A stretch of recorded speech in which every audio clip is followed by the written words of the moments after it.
Não vos lembrai de que, quando eu estava convosco, eu vos dizia estas coisas, e agora sabeis o que o detém, para que a seu tempo seja revelado, porque o mistério da iniquidade já opera, somente aquele que agora o detém, o deixará até que seja tirado do caminho. 2 Tessalonicenses 2, versos 5 ao 7. Nestas palavras está, primeiro, uma digressão chamando-os à lembrança do que ele entregou de boca em boca. Segundo, um progresso na descrição posterior do anticristo. Ele tinha sido descrito até então por, primeiro, seus nomes e títulos, segundo, sua natureza e propriedade, e agora, terceiro, na época de sua aparição, onde observe três coisas. Primeiro, que o anticristo não foi então revelado porque havia um impedimento impedindo sua revelação. Segundo, que embora ele não tenha sido então revelado, ainda assim esse mistério da iniquidade começou a operar mais secretamente. Terceiro, que quando esse impedimento for removido, então o anticristo será revelado. Primeiro, começo com ele lembrando-os do que lhe havia dito antes, oralmente. E não vos lembrais de que eu vos disse estas coisas quando ainda estava convosco? Isso mostra a certeza e a utilidade dessa doutrina, pois embora o evento não fosse para ser realizado em seus dias, ele os ensinou antes quando estavam presentes, e agora o repete novamente quando estão ausentes. Ele o pregou em particular e agora escreve para o bem público e trabalha para confirmar a verdade disso e fixá-la em suas memórias. Observe então que a doutrina do anticristo é uma doutrina proveitosa e um ponto muito necessário para ser pregado e conhecido. Primeiro, é um ponto muito necessário para demonstrar e alertar os fiéis para que eles não sejam contornados com essas ilusões e sejam encontrados no estado oposto a Cristo Jesus e aos interesses de seu reino. Deus tocou sua trombeta. Apocalipse 18:4. Saí dela, povo meu, para que não sejais participante de seus pecados, para que não incorporais nas suas pragas. Deus chama seu povo para fora da Babilônia espiritual. É perigoso e inseguro estar lá. Se quisermos escapar das punições da Babilônia, devemos escapar de seus pecados, não viver naquela comunhão e sociedade onde há tais tentações à idolatria e outras enormidades detestáveis. É discutível se os erros do papado são condenáveis ou se há alguma possibilidade de salvação nessa religião. Alguns negam toda possibilidade, outros, abatendo-se do rigor dessa opinião, afirmam uma dificuldade muito grande, salvos como pelo fogo. 1 Coríntios 13:13. Se tanto cristianismo sobrou para salvá-los, é com muito trabalho, mas a questão não é sobre nosso benefício, mas nosso dever. Não se possivelmente podemos ser salvos, mas qual é o caminho que o Senhor quer que andemos? E se houvesse possibilidade ou probabilidade de salvação no caminho em geral, ainda há muito pouco ou nenhuma para aqueles que vivem um pecado conhecido, especialmente em um pecado de natureza tão perigosa como a cumplicidade de uma facção oposta a Cristo, como a do anticristo. Segundo, é necessário fortalecer e avisar o povo de Deus contra uma dupla tentação. Primeiro, contra o escândalo, e segundo, contra as perseguições. Primeiro, contra o escândalo. É uma tentação perigosa para o ateísmo ver o cristianismo tão corrompido e depravado por uma submissão vil para servir a fins mundanos e transformado em um espetáculo de cerimônias vazias e ridículas que geram desprezo por eles nas mentes de todos os observadores ponderados, portanto, há mais ateus em Roma e na Itália do que em outros países. Sobrenatural coisas disfarçadas com a pomba vã perdem sua reverência e não alarmam a consciência, mas endurece o coração em um ateísmo estabelecido e desprezo por Cristo. Agora, é um poderoso apoio para o coração ver que essa degeneração foi prevista e predita. Estas coisas vos tenho dito para que não vos escandalizeis. João 16:1. Ai dos mundos por causa do escândalo, porque é necessário que venha escândalo, mas ai daquele homem por quem veio o escândalo. Mateus 18:7. Segundo, contra perseguições, pois o homem do pecado também é filho da perdição, destruidor dos santos e causa destruição ao povo de Deus. Agora, é doloroso quando os cristãos sofrem pelos cristãos. Podemos ter muita dúvida e receio sobre nossa causa, mas quando o anticristo é claramente descoberto, nos submetemos mais alegremente a sofrer as coisas mais difíceis sob sua tirania, pois sofrer sob perseguição anticristã é martírio e sofrimento por Cristo, tanto quanto sobre a perseguição pagã. E ouvi uma voz do céu que me dizia: Bem-aventurados os mortos que desde agora morrem no Senhor. Apocalipse 14:13. Não apenas os mártires primitivos, que foram mortos por pagãos, mas aqueles que são condenados por cristãos e queimados por herege, esses também são mártires. Terceiro, para que possamos entender melhor o verdadeiro cristianismo, os apóstolos ilustram um ao outro. Os dois estados opostos são o cristianismo e o anticristianismo. É um mistério da piedade. 1 Timóteo 3,16. O outro, um mistério de iniquidade. O desígnio do mistério da piedade é recuperar os homens do diabo, do mundo e da carne para Deus. O outro, seduzir os homens de Deus para o diabo, o mundo e a carne novamente. Isso corrompendo o antigo mistério, ou a mais excelente instituição que o mundo já conheceu para enobrecer e refinar a natureza do homem, de modo que a religião de Cristo se volta contra si mesmo para embalar as consciências dos homens adormecidas, enquanto eles gratificam as concupiscências dos olhos, as concupiscências da carne, ou vivem a soberba da vida. O diabo é gratificado por todo pecado, mas especialmente ele é como Sinédrio o chama, alguém que se deleita em todos ídolos, pois sabe que esta é a melhor maneira de tornar os homens brutos, ou viver em um esquecimento ou negligência de Deus, pois o ídolo é um mestre de mentiras. Abacuque 2,18. Imprime na mente concepções carnais e falsas de uma divindade. Quarto, para nos confirmar na verdade da fé cristã, quando vemos as profecias dela expressamente cumpridas, pois esta é a direção do Senhor para conhecer um verdadeiro profeta, se a coisa acontecer e o evento responder pontualmente à predição, mas quando um profeta fala em nome do Senhor e a coisa não acontece, essa é a coisa que o Senhor não falou. Agora os apóstolos não ensinaram à igreja a doutrina do cristianismo, mas por um espírito profético e revelação divina, predisseram coisas que viriam. E entre estas a grande coisa que deve acontecer era a vinda de Cristo, é o anticristo, ou o aparecimento do homem do pecado. Portanto, para que não duvidemos do que passou, nem suspeitemos do que está por vir, é bom estudar essa profecia e saber que elas se cumprirão em seu tempo, para que possamos dizer que Deus, que manteve contato com o mundo até agora em todas as previsões da palavra, não falhará no final. Uso 1. Para reprovar aqueles que pensam que este é um ponto de curioso que não deve ser investigado, porque então Deus o revelou, isso por tantas vezes por Paulo, por João e tantas representações proféticas dele. Certamente não é curiosidade investigar coisas reveladas, mas nos intrometer em coisas ocultas, que Deus colocou sobre um véu de segredo. É verdade que os homens devem conhecer sua medida e não tentar correr antes de poderem ir, e se aventurar em pontos obscuros antes de bem versados em claro. E é verdade, em pontos mais abstrutos, os homens não devem definir precipitadamente, mas sombria e modestamente indagar e comparar previsões com eventos claros, isso não é de forma alguma culpável. Segundo, para reprovar aqueles que são impacientes em dar um pouco de atenção a tais doutrinas por um tempo e pensam que pelo menos matéria mais proveitosa deve ser insistida, eles já estão persuadidos o suficiente. É bom se for assim, mas aqueles que estão de pé devem tomar cuidado para não cair, e a confiança presunçosa logo se esgota e abandona Cristo. Eu apenas proporia este argumento a eles, se fosse proveitoso para aqueles que queriam sair do corpo, muito antes do anticristo ser revelado, serem ensinados sobre essas coisas repetidamente, e eles fossem encarregados de manter essas coisas em lembrança. Certamente é mais proveitoso para outros que vivem na época em que essas coisas estão sendo e a tentação está na porta ao lado, pronta para invadir.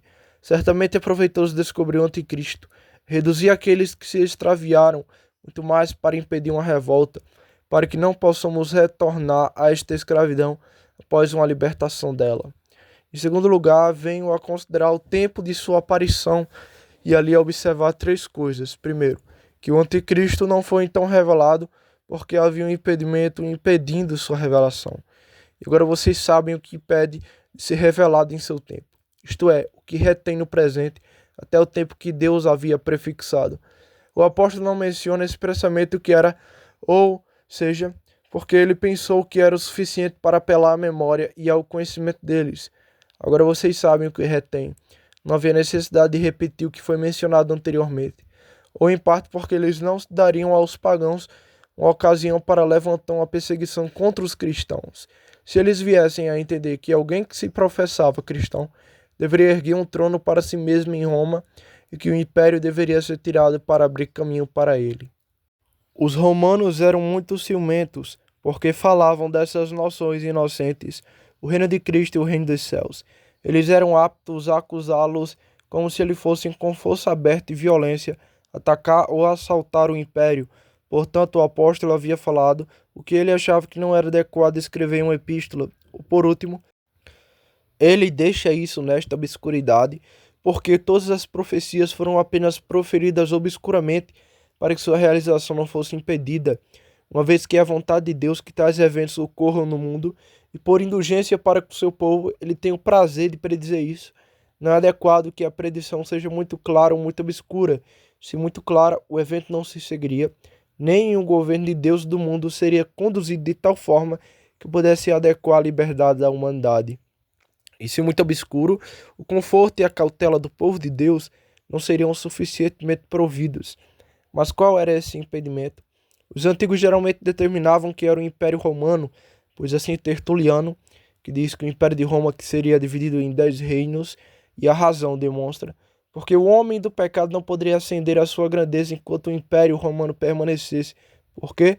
Porque aquele que deveria se exaltar acima de tudo que é chamado de Deus e acima de tudo que é chamado Augusto, poderia realizar seus desígnios enquanto o Império Romano mantivesse sua majestade, mas quando isso fosse eclipsado e removido, então ele seria revelado em seu tempo. Todas as coisas têm seu tempo e assim o homem do pecado. Bem, então foi o Império Romano que deteve a manifestação do Anticristo. Ele deveria construir sua tirania sobre as ruínas e destroços dela. Portanto, os cristãos primitivos oraram por fins para que agradecesse a Deus a adiar a queda deste império, temendo coisas piores após sua dissolução. Agora, esse impedimento mostra tanto o tempo quanto o lugar do anticristo.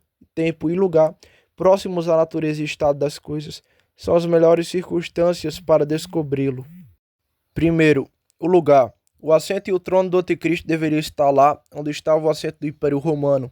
E João nos diz que estava situado na cidade que tinha 7 colinas. As 7 cabeças são 7 montanhas nas quais a mulher está sentada. Apocalipse 17:9. E essa é a Roma, que é famosa por estar sentada em 7 colinas ou montanhas.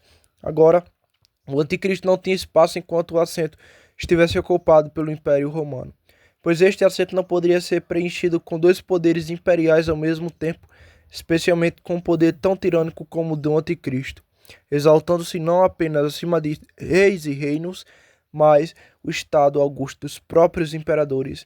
Não havia exaltação desta cadeira, até que houvesse uma remoção do trono. Enquanto o imperador romano possuía Roma, o assento estava cheio, e até que estivesse vazio, não poderia ser o assento do anticristo. Segundo, a próxima circunstância é o tempo em que o impedimento é retirado, quando o Império Romano é tão enfraquecido e removido de Roma, que esse poder pode crescer. Isso foi quando o Império Romano foi dividido em 10 reinos, como Tertuliano diz, está de acordo com a profecia de João, em Apocalipse 17:12. E os 10 chifres que viste são 10 reis que ainda não receberam seus reinos, mas recebem poder como reis por uma hora, como a besta. Isto é, perto daquele tempo em que o Império Romano foi quebrado e dividido, que começou perto de 600 anos após o nascimento de Cristo. Segundo, a próxima observação é que, embora ele não tenha sido revelado nos dias dos apóstolos, o mistério da iniquidade começou a operar mais secretamente, pois é dito que o mistério da iniquidade já opera. Isto é dada como uma razão pela qual ele iria instaurar mais cedo, mas foi retido, havia algo fermentado que daria lugar ao anticristo. Alguma disposição da questão, alguma propensão a isso, quando iniciado, que depois se mostraria mais eminentemente no grande anticristo. Aqui 2 coisas devem ser explicadas. Primeiro, qual é o mistério da iniquidade? Segundo, como começou a operar nos dias dos apóstolos? Qual é o mistério da iniquidade? Eu respondo: o desígnio de usurpar o reino de Cristo, suas dignidades e prerrogativas sobre a igreja, para tolerar o reino do pecado e das trevas, sobre a máscara da piedade e da religião. Certamente é algo totalmente contrário ao Evangelho, que é o mistério da piedade. 1 Timóteo, capítulo 3, verso 16. De modo que este mistério é um curso e um desígnio de Estado que frustra o verdadeiro fim e propósito do Evangelho e ainda assim continua sobre o pretexto de avançar e promovê-lo. Para declará-lo, devemos considerar, primeiro, o mistério da piedade, segundo, o mistério da impiedade ou iniquidade. Em primeiro lugar, o mistério da piedade é conhecido pelos fins de Deus e o Evangelho, e a maneira como ele o tomou para promover esse fim. O fim do Evangelho é recuperar o homem de um estado carnal e ímpio para um estado de santidade e reconciliação com Deus. Primeiro, o termos que os homens são carnais e ímpios. O primeiro, carnal. Quando o homem caiu de Deus, ele caiu para si mesmo e o interpôs-se como próximo herdeiro. E esse não era mais a carne. Muitos prejudicam suas almas, mas nenhum homem jamais odiou sua própria carne, e, portanto, os homens governariam a si mesmos e se agradariam de acordo com seu apetite e fantasia carnal. O que é nascido da carne é carne. João 3:6. E, portanto, amam os prazeres, honras e lucros do mundo como a provisão necessária para satisfazer os desejos da carne. E quem vive assim vive em um estado carnal, como todos até que a graça os remova.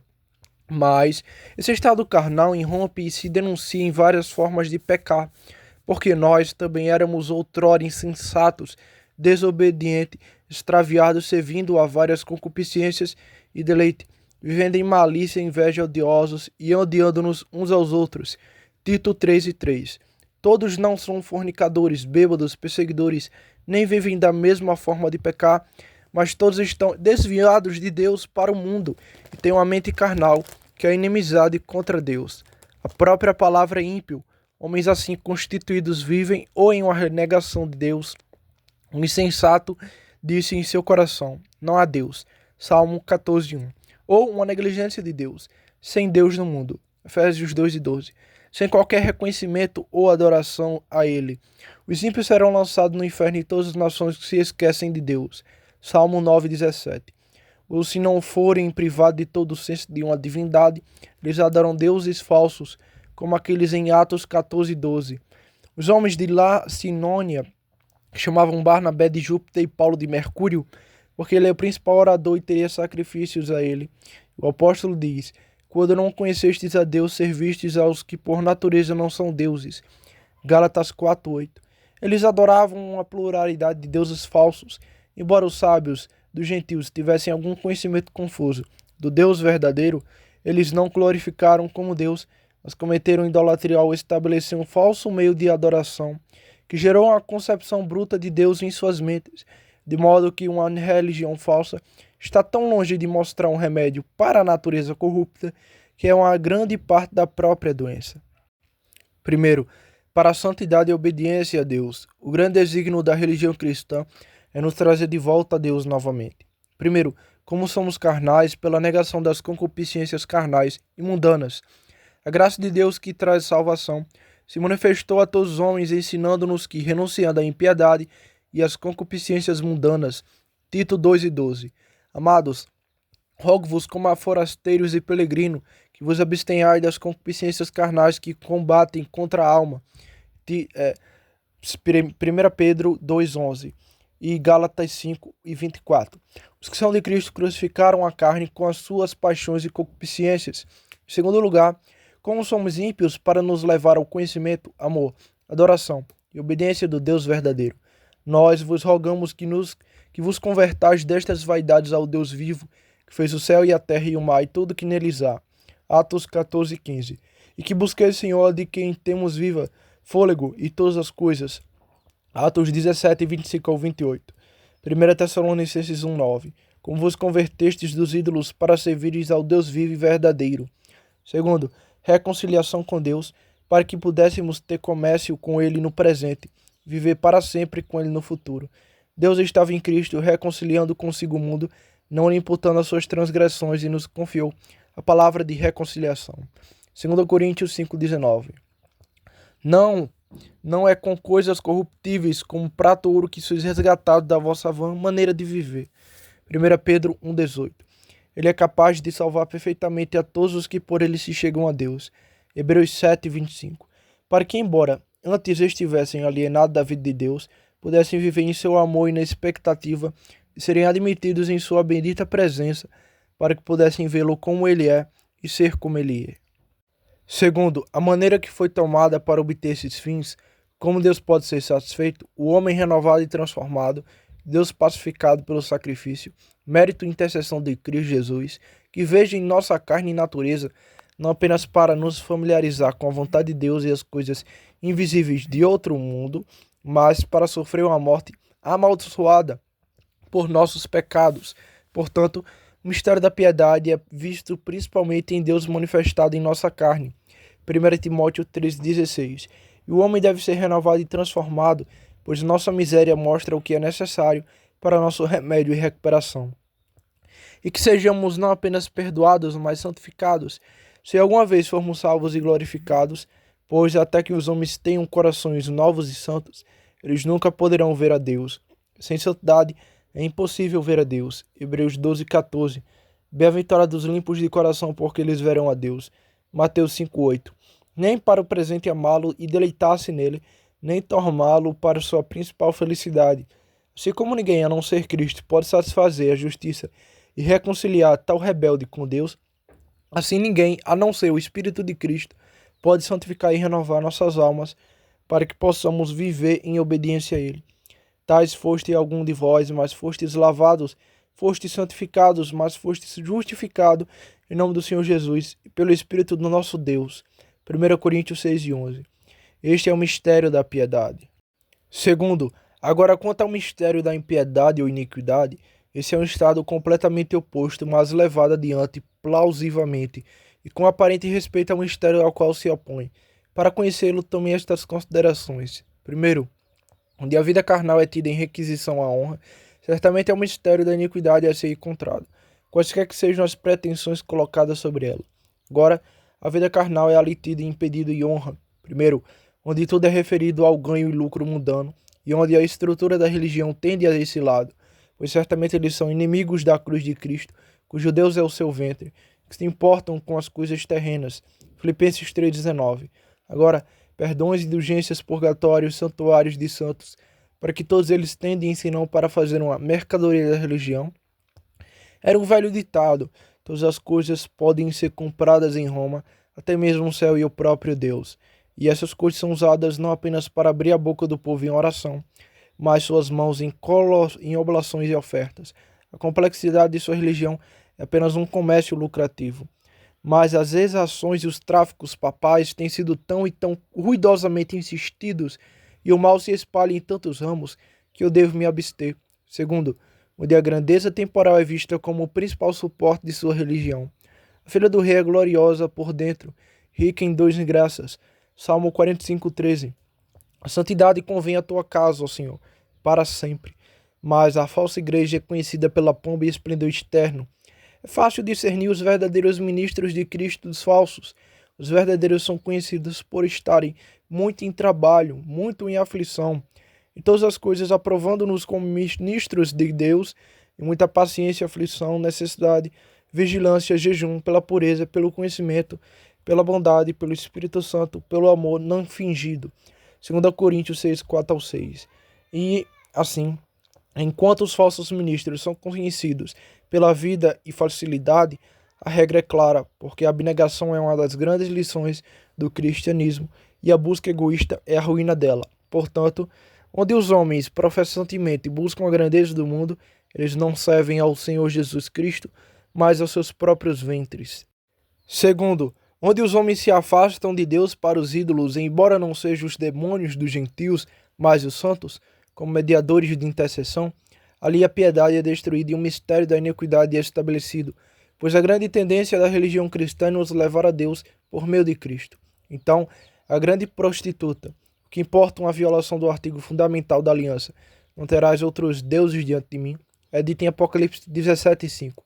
Em sua testa estava escrito o nome Mistério, Babilônia, a mãe das fornicações e abominações sobre a terra, e corrompe as nações com sua idolatria, e assim seduz de Deus para a adoração da criatura, que a grande intenção do evangelho é perdida. Terceiro, Onde quer que o poder seja usurpado em nome de Cristo e levado adiante sobre o pretexto de sua autoridade, para a opressão dos adoradores e sinceros de Cristo, que odeiam a vida carnal e por todos os meios se mantêm longe de ídolos, ou de se curvar e adorar diante de imagem, mas se destacam em deveres inquestionáveis ao mistério da iniquidade, pois a besta que tem um meio semelhante ao de um dragão empurra com os chifres de um cordeiro. A violência e a perseguição contra os adoradores sinceros e puros de Cristo nada mais é do que o mistério da iniquidade, a inimizade da semente carnal contra a semente santa, ou a semente da serpente contra a semente da mulher disfarçada. Quarto ponto, onde há uma diminuição dos méritos de Cristo e sua satisfação, como se não fosse suficiente para a expiação do pecado, sem satisfações penais nossas, há o mistério da iniquidade, porque com a sua oblação aperfeiçoou para sempre o que são santificados. Hebreus 10, 14. Quinto, onde a nova natureza é pouco pensada e toda religião é feita para consistir em alguns ritos externos e adorações ou indiferença, ali a redução do homem a Deus é muito dificultada.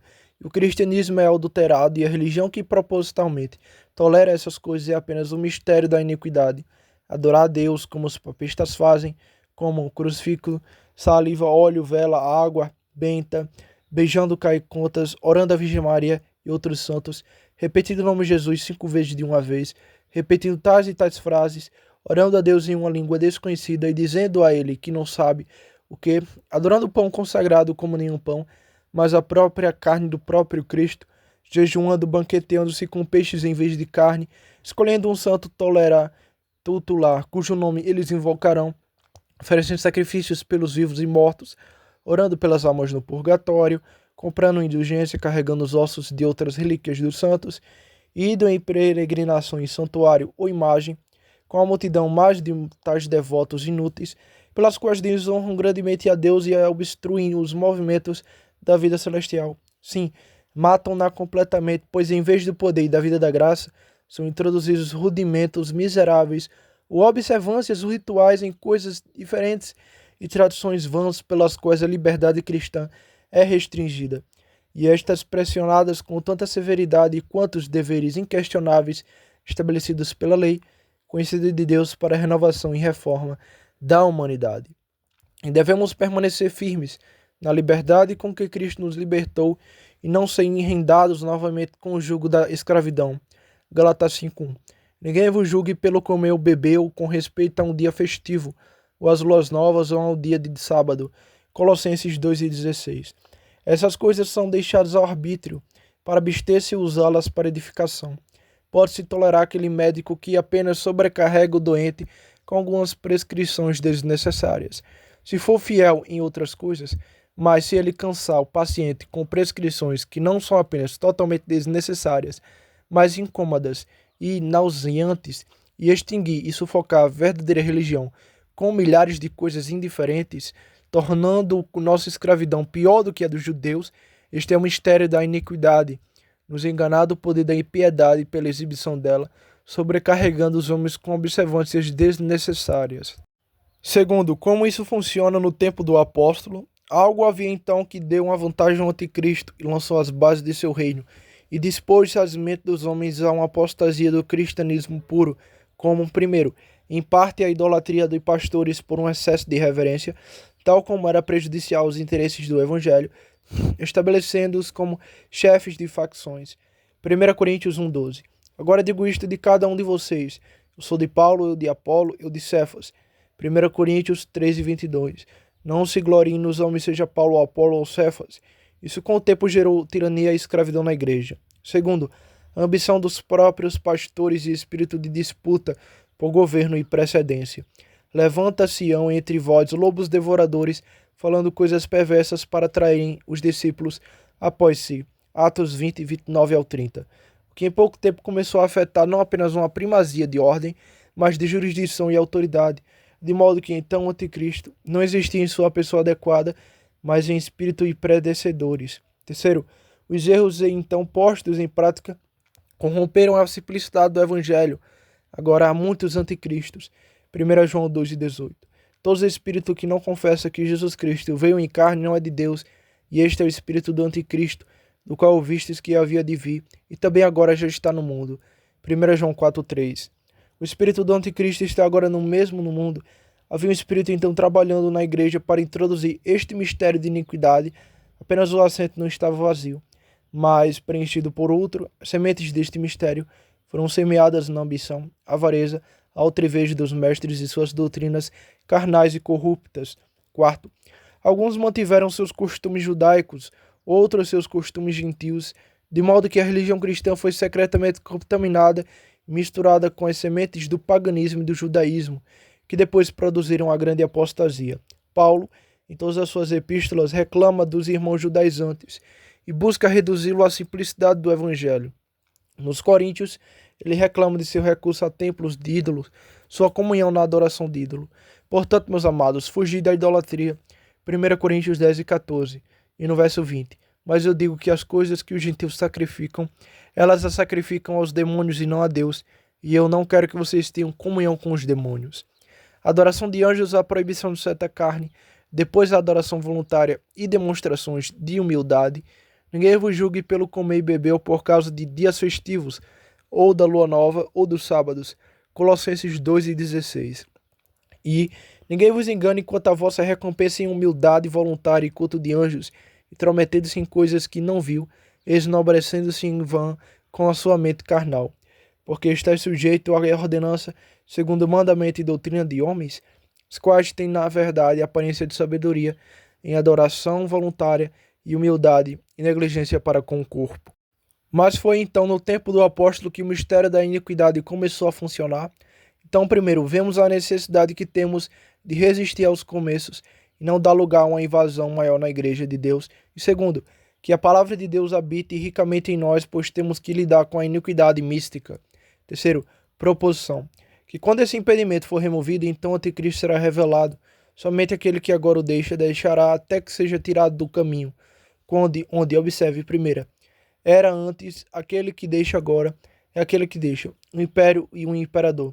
E observe uma longa sucessão do império, que é chamada de Trenaspen, porque não então uma longa sucessão de papas, o homem do pecado, filho da perdição. Segundo, aquele que agora o deixará. O anticristo deixava apenas inferir e secretamente em um mistério. Havia desejo de governo, algumas doutrinas supersticiosas e falsas, alguma mistura de invenção humana, emprestadas tanto de ritos judaicos quanto pagão, misturadas com adoração a Deus, algumas ascensão secreta de domínio anticristão, algumas brincando de jogo menor, como Victor assumiu a responsabilidade de excomungar as igrejas orientais por causa da Páscoa, mas antes que esse obstáculo fosse removido, ele não poderia aparecer completamente e invadir o império de Deus e dos homens, até que o imperador fosse removido daquela cidade. Enquanto os imperadores pagãos prevaleciam, não havia lugar para a ambição dos clérigos. Seus tempos eram tempos de perseguição. E não é perseguição, mas paz e abundância que geram corrupção nas igrejas. Terceiro, ele, isto é, o imperador, deve ser retirado do caminho, isto é, pela remoção de sua pessoa e trono da cidade de Roma, ou até que o Império Romano seja arruinado, como foi no Ocidente, como foi no Oriente pelos turcos, no Ocidente pelas instruções de muitas nações bárbaras, dividido em 10 reinos, e então pela translação de império para Carlos Magno. Bem, então observe 3 coisas para o tempo do anticristo. Primeiro, antes que o obstáculo fosse removido, ele não podia aparecer. Segundo, quando este obstáculo foi removido, imediatamente ele apareceu. Terceiro, os graus da queda de um são os graus de exaltação e estabelecimento do outro, pois o anticristo cresceu sobre ele. Mas eles dizem que o Império Romano não caiu completamente, mas havendo ainda um imperador romano. Mas, primeiro, o império atual é apenas um nome fútil, ou um mero nome, ou uma sombra do império. Segundo, aqueles que então deixou no tempo de Paulo foi a sucessão dos imperadores romanos, mas este é o império alemão agora. Se o império romano fosse o único impedido, portanto, assim que isso fosse removido, o anticristo seria infalivelmente revelado. Terceiro, embora este império não seja abolido, mas removido de Roma, é o suficiente para cumprir a profecia de Paulo. O apóstolo disse que o governo deve ser removido do meio e não completamente destruído. Bem, então uma vez que o assento é deixado vazio, ou a profecia não é cumprida no momento, ou então o Papa é o anticristo, pois as nações há muito se afastaram do Império Romano e o imperador não tem poder nem autoridade em Roma.